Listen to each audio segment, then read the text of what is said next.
Mbola hijanona amin'ny mahajanga ihany sika satria dia isan'ny nalako ako tao an-drenivohitra tao ihany koa ny Big Soma andiany fahatelo taranjam-panatanjahantena telo baolina kitra ambony fasika na ny beach soccer eo ihany koa ny beach volley ary ny taranja basketball lalaovin'olona telo no nentin'ny fikambanana Big Soma nanamarika izay andiany fahatelo izay hofitinina aminao anatin'ity fanadihadiana ity ny fizotra izay hetsika izay.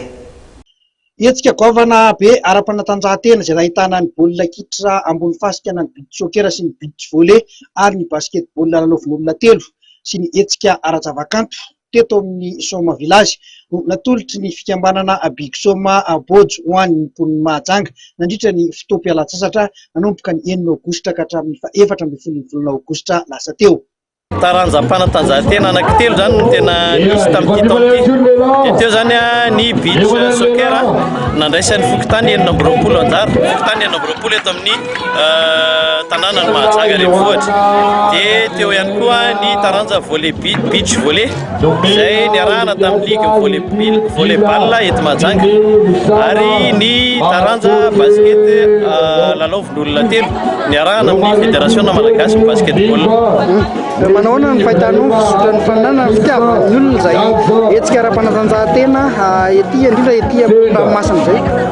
Nafinaritra misy satria tamin'ity mitoraka ity zany ilay izy natao isam-pokotany ohatra raha ny beach soccer fotsiny resahana dia natao isam-pokotany dia nampahavoronana mihitsy ny fokotany satria dia lehibe ny fokotany mihitsy zany no nandray andraikitra nanangona andreo tanora tao aminy nandray anjara tamin'ity beach soccer tamin'ity taona ity. Teo amin'ny baolina kitra izay nandraisana fokotany 7 amby roapolo anjara dia ny ekipan'ny Tsararano no nibatany Ombomifahy rehefa nandresy ny ekipan'ny Mangarivotra tamin'isa 9-3. Efa tafiditra tanteraka amin'ny taranja beach soccer ity ny mponina eto Mahajanga indrindra ireo tanora mpity baolina kitra.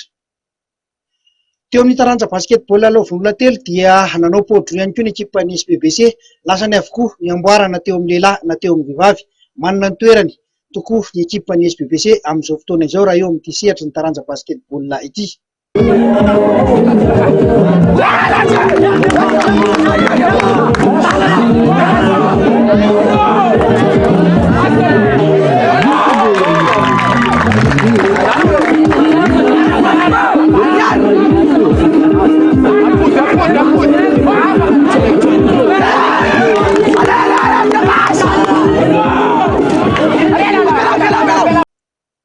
Isan'ny taranja ny faninanana ihany koa ny taranja beach volley izay efa ankafizin'ny tanora eto Mahajanga na lahy na vavy. Fombiazana araka izany ny fiarah-miasan'ny Big Soma sy ny ligin'ny volleyball teto Mahajanga nandritra iny andiany fahatelo amin'ny hetsika Big Soma iny.